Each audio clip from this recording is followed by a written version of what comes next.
Hi, my name is Rachel. I'm an alcoholic. I'm also a suspect. That's okay. I've been called worse. Okay, you've got a timer there. I do. Thank you. So Alan just said you just talk a little bit about what your life was like, what happened, and what you're like now. I can do that. I would be remiss if I didn't mention that nobody in my family is alcoholic. To this day, I've never seen my parents drunk. I have three siblings. I'm the second, and my whole family just drinks like normal folks, which is to say, not very often and not very much. So I never thought I was the black sheep in the family, but that's how it came. But I have the kind of family where everybody ate dinner together, every night and talked about our days. I've never sworn at my parents or told them I hated them. My siblings and I all get along and genuinely like each other. So I don't know how this happened. I don't know how it happened. It's not remarkable. I partied in my 20s. And I don't know exactly what happened, but I started drinking alcoholically in my 30s. And, people would talk about how they knew they're alcoholic from the first time they drank. And it was only in looking back and hearing other people say that I did realize that I always drank to get drunk. The first time I got drunk, I threw up, blacked out, and was stoked about it. I was still young enough that the hangover wasn't as bad as it is, when you get older. Um, I got alcohol poisoning on prom night. I mean, it's just, I did all those things. And well, and the worst part about it was when I was coming back in the next morning, pulling in, passed out in the back of my friend's car, my family was pulling in the minivan from church at the exact same time. And so it was real bad. I had like vomit in my hair, and my parent, but nobody said anything. I also grew up in a house where maybe we didn't say things that we should have said, that we pretended that things were different than they actually were. So eventually it got worse as it does. And, I'll say that, well, I guess that'll be more like what happened. Um, some of the things that started happening was I ended up in inpatient rehab twice, multiple outpatients. Um, I was just writing that line, starting to get in trouble with the law because I drink and I drive every single day. And I'm drinking when I don't want to. I can't stop. So I was introduced to AA when I was in rehab. They took us to meetings, and didn't know anything about AA other than what I'd seen, obviously in movies and TV and things like that. And so when I got out of rehab, I was doing IOP, and we had to go to like 3 meetings a week. And so I mostly went to meetings at like the Alano Club because they were there all day. And I'm a friendly person, so I would talk to people. I would, see some familiar faces, but I really got to be anonymous in Alcoholics Anonymous. I would show up right when the meetings start, and I would leave right when the meeting ended. I wouldn't go to meetings that maybe were so solution based in the beginning. And I certainly wasn't, I just wanted to sound good. I wanted you to think that I had it all together. Because at that point, nobody had told me to listen for the similarities. And so all I was hearing were the differences. And I'm sure even in those meetings, all the meetings I went to, you guys were telling me the solution, but I just wasn't hearing it. I was just hearing about how you were divorced and your wife left you and you lost your job and your kids don't talk to you and your house was repossessed. And I didn't, take in consideration, I was like 35. Nobody had married me or wanted to have my children. I didn't own a home, but I did not let those details, you know, I did not let those details stop me from thinking that I was different than you, that those what they called in rehab yets hadn't happened to me yet. And so I just kept drinking because that attitude of thinking that I was different and unique, that built a wall that separated me from you, that separated me from God, and I just kept getting drunk. And so some of those yet started happening. Um, Eventually, because of my drinking, sort of inadvertently, I did lose my job, or at least I had to leave. I think, I went to rehab the second time. And I should mention that I went to rehab both those times in the same year. I got out of rehab the first time on a Friday, and I was drinking by Saturday. And the only reason why I wasn't drinking Friday was because I was picked up my parents and taken straight to their house. So, they really had an eye on me. Um, and so, then that was during the summer when I worked for a school district. So I had the summer off, went to rehab. That was convenient. It was less convenient to go at Christmas and the New Year. But at that point, I couldn't put down the bottle, and I couldn't figure out what was wrong with me.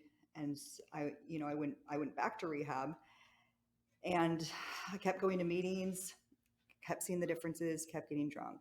And I don't know what changed. I don't know when it happened. There's when you look back at your recovery, there's always like a handful of moments that maybe stand out. The first one was I got a sponsor, and it was funny because she actually found me at the Alano Club, and neither one of us was supposed to even be at that meeting. And for a couple of years after, when people asked how I met my sponsor, I'd say, "Oh, the stars aligned. All these things happened. She wasn't supposed to be there. I wasn't supposed to be there. It was the first the Seahawks playoff game, so everybody was like on their phone surreptitiously trying to look at the score. And she asked if any women in the room didn't have a sponsor, and I'd been in meetings at that point for like 6 months, and they always ask that, and I never said anything. I don't know what compelled me to say, I don't. And she said, "Well, sweetie, today's your lucky day." And she gave me her number and she said, "Call me," and I did. And so for a couple of years, I told people that the stars aligned, because at that point, I hadn't worked the steps. I didn't know that God was already working in my life, that we weren't just there by chance. It wasn't just the luck of the draw that day that was orchestrated. So that was one of the first things that changed. It didn't keep me sober. It didn't keep me honest or willing, but just willing enough. I mean, I kept coming back. I showed up at her home group drunk. She had two of my sisters have to drive me home after. It was just, I mean, I wasn't like falling down drunk, but nobody else noticed. But she across the room, I mean, I saw the look and I was like, I knew I shouldn't have come. But I thought if I didn't come, she'd know something was wrong. So I better just go. Those are the crazy things that we do. But, that's what it was like for me. And I thought an alcoholic was like what I had heard about in the movies and all that stuff. And I didn't know at that point that what made me alcoholic was not all those things that hadn't happened to me yet. It was the fact that when I drank, I could not stop. The fact that I was drinking when I didn't want to drink because I had to. And, I mean, she said, my sponsor told me those are just the consequences of your drinking.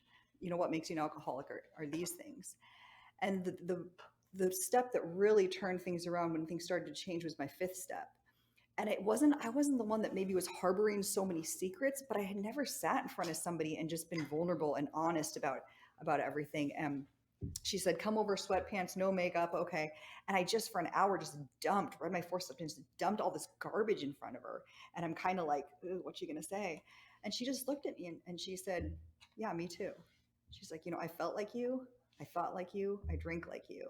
Here's what I did. Let me help you." And I didn't leave feeling lighter necessarily, but I realized that was when I stopped fearing calling my sponsor and started looking forward to, like, because I wanted to hear the truth. I was finally had enough humility that I wanted somebody to tell me the truth, even if it was something that I didn't want to hear. And so that's one of the things that happened. The pandemic brought a whole new, another layer of challenges for me. I've only been sober for like 3 years and a few months. And so I'd only been sober for like a year when the pandemic hit. And I still look back now and it's inexplicable to me that I'm still sober. Because I'm like, they're telling us literally to socially isolate. I could drink at home. Not even my parents would know, like nobody would know. I have no, responsibility. I have nobody that's looking over my shoulder. And I live alone. I don't even have a cat. And so, nobody, so I started feeling kind of lonely, and I had a choice to make. It was like either roll into this ball of fear and anxiety and self-pity, which is my go-to. But I had just been with you guys enough that I'm like, well, when I'm feeling this way, my sponsor always says, go to a meeting and help somebody, which gets tiring to hear. But I was like, what do I do? I can't go to meetings. What do I do to help people? And so that's when, I got busy. That's when I went through this training program and started becoming a volunteer, down here in Seattle. That's when I started interpreting. I'm a sign language interpreter. I started interpreting the church services that were streaming at church, so deaf people around whoever could access the services when they weren't able to go in person. That's when I got a district position and started doing district work, not just within my home group. And so I started doing the things that you guys told me to do, that if I'm thinking about you, I'm not thinking about me. And all of a sudden, I just do that one day at a time. And to me, like, the success has been the sum of small things done every single day, and that's how I've gotten through the pandemic and stayed not just sober, but sane and useful. Let me keep an eye on time. So, I mean, those are just, I guess, the highlights. And, today I look back and my life's just so different. One of the other things my sponsor said after I had lost my job, and I said, should I just go out and start contracting again? I moved to Mukilteo so I could be in the backyard of Boeing. And she said, here's an idea. Why don't you take the skills that God gave you and use them to help people?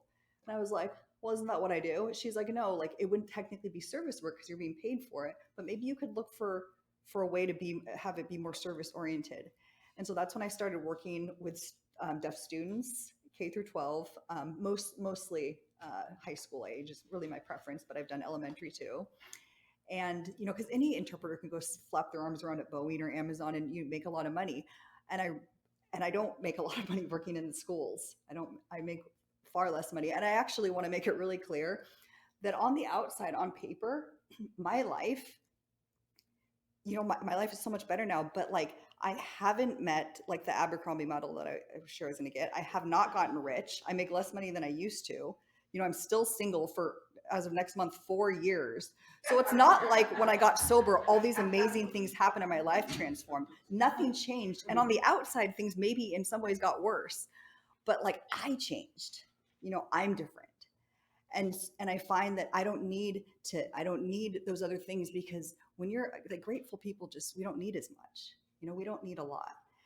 And so I guess I'll just end with, when I first came to Alcoholics Anonymous, I only would say my name's Rachel and I'm an alcoholic, because I wanted to not stick out and I wanted to sound like everybody else. But I thought of an alcoholic as like this pejorative term. I didn't want this pedestrian label of being an alcoholic, because at that point I didn't know what an alcoholic was. And so if you'll bear with me for my little parallel, I work with deaf and hard of hearing people, and I've been an interpreter for almost 20 years. And there's two different definitions in the dictionary for the word deaf. There's a lowercase d and like an uppercase d. And the lowercase d is like the clinical inability to hear. It's a medical perspective of what a deaf person is. And then there's a capital D deaf, which is a cultural perspective. It's deaf people who say we share a common language, a common culture, and a common experience. And so it's like that for me as an alcoholic, something that I used to be ashamed of, something that I never wanted to be. I can stand here before you today and say that my name's Rachel and I'm an alcoholic, and I'm proud of that, because to me, what an alcoholic in recovery, who's been recovered, means is I'm a person who trusts God and help people. And I think of myself less than I used to, and I think of other people more. And I ask God to use me.